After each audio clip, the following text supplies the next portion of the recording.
Good morning. Today is Thursday, April 6th, A-Day. I'm Lee McManus. And I'm James Peterman. And this is Kennedy Live.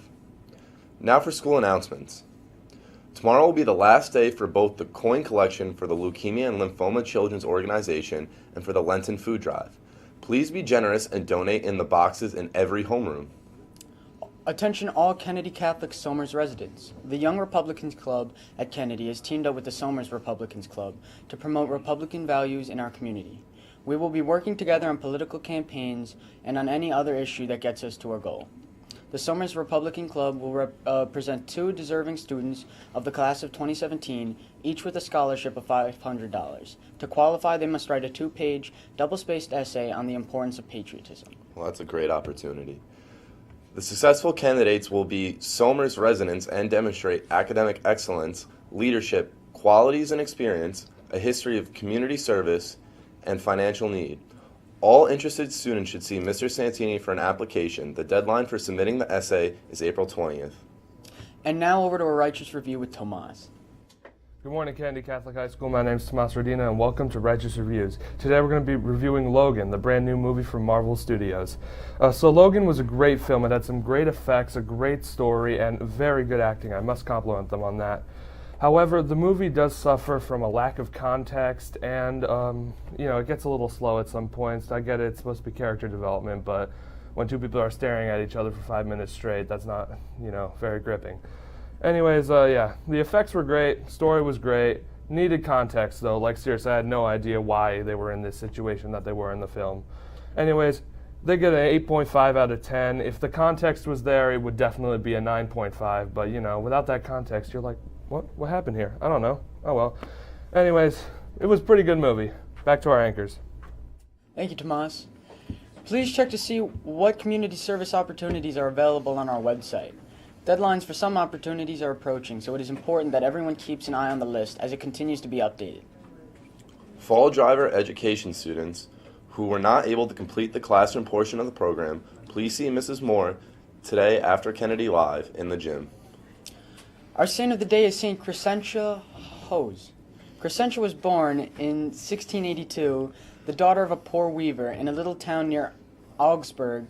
She spent playtime praying in the parish church, assisted those even poorer than herself, and had so mastered the truth of her religion that she was permitted to make her first Holy Communion at the then unusually early age of 7.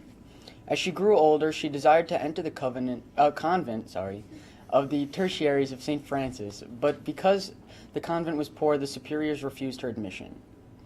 Her case was then pleaded by the Protestant mayor of the town, to whom the convent owed a favor. The community felt it was forced into receiving her, and her new life was made miserable.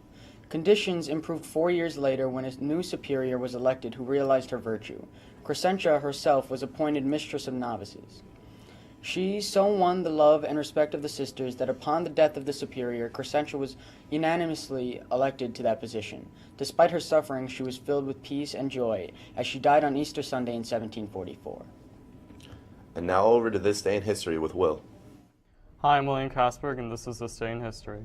In 1776, the Continental Congress opens all American ports to international trade with any part of the world.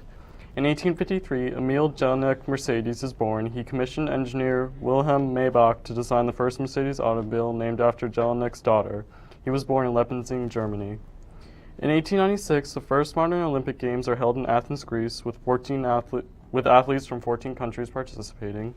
And in 1917, 2 days after the U.S. Senate voted 82-6 to declare war against Germany, the U.S. formally enters World War I. That's all for This Day in History. Now back over to the anchors.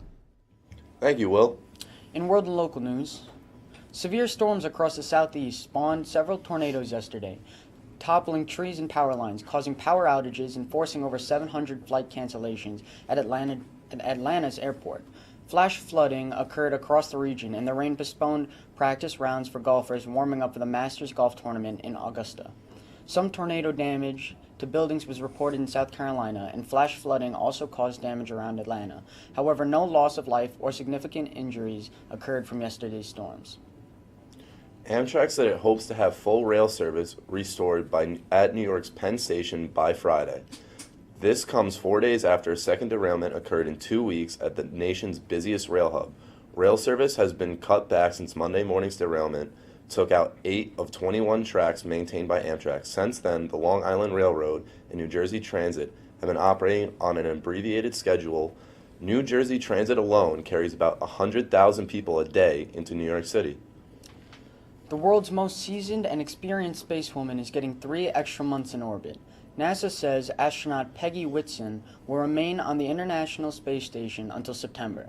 The 57-year-old astronaut arrived last November and was supposed to return to Earth in June. Whitson has already spent more time in space than any other woman, and on April 24th, she'll set a new U.S. record for most accumulated time in space. And now over to sports with Mirage. Good morning, Kennedy Catholic Sports Nation. I'm Mirage Patel with your sports. The Raptors beat the Pistons yesterday, 105-102. Kyle Lowry had 27 points, and the Cavs beat the Celtics 114-91 to take sole possession of first place. LeBron James had 36 points, and the Lakers beat the Spurs 102-95. Tyler Ennis had 19 points and 6 assists. In the major leagues, the Mets lost to the Braves 3-1, and the Rays beat the Yankees 4-1. In the NHL, the Capitals beat the Rangers 2-0. And in soccer, Arsenal beat West Ham United 3-0. Well, that's all for sports. Back over to the anchors. Thanks, Mirage. Well, I'm Lee McManus. And I'm James Peterman. And this has been Kennedy Live. Have a great day.